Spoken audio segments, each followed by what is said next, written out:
Камактагы жарандар 16 декабрдын түнүндө кечки жаңылыктардан кийин ачкачылык акциясын токтоткон. Себеби ал күнү акыйкатчы абактагы адамдардын дооматтарын угуп, жаза аткаруу кызматынын төрагасы менен жолуккан. Ачкачылык кармагандар тамак аш, дары-дармек, төшөк жетишпейт, мыйзамсыз тинтүүлөр болуп жатат. Жакындарыбыз менен жолуга албай калдык деп арызданышкан. Айтылган дооматтардын баары коомдук каналдан көрсөтүлгөн. 7-лерде 8-лерде интервью бердим, прям короосунан, СИЗОдун короосунан интервью бердим. Ошол анан кийин Шейшембек Калибекович келип калды, ал киши да чыдай албай.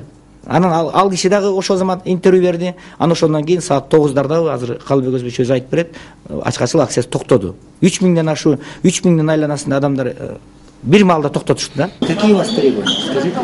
Да, требования в первую очередь касаемо то, что нам положено, то, что нам причитается. Питание, да. Бул өткөн жума күнү акыйкатчынын тергөө абагындагы адамдар менен жолугушуусу. Абактагы жарандар Турсунбек Акунга арызданып, жакындарыбыз келип кетүүгө тоскоолдуктар токтотулсун деп да чыгышкан. Кылмыш аткаруу кодексинин 61-беренесиндеги башка адамдар деген сөзүнө жамынып алып, сойкулар абакка киргени, алар бир эле эмес, бир нече адамга киргени катталган фактылар аныкталган. Жаза аткаруу кызматынын жетекчиси Шейшембек Байзаков нике баракчасы деген кагаз менен бул иштерге жол берилип жатканын билдирет. Анын пикиринде, никеге мыйзам түрүндө катталып, паспортунда мөөр болсо, анда жакындары менен жолугууга тоскоолдуктар жаралбайт. Муфтияттан дух деп коебуз, духовный управление. Муфтияттан нике баракчасы берилип атат да. Ошол нике баракчасы мен ойлойм, аны закондоштуруш керек да. Нике баракчасы бул орто жерден ойлоп чыгарылган нерсе деп атам да.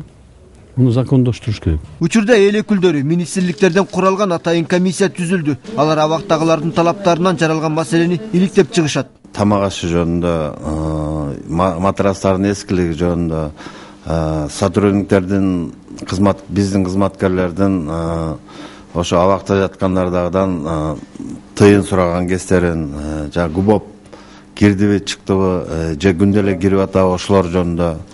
Андан башка жанагы 61-статьяны биз туура колдонгонбузбу, туура эмес колдонгон эмеспизби. Ошо 2 жумада эмес, бир 10 күндүн ичинде ошо комиссия бүт бардыгын чечип берет.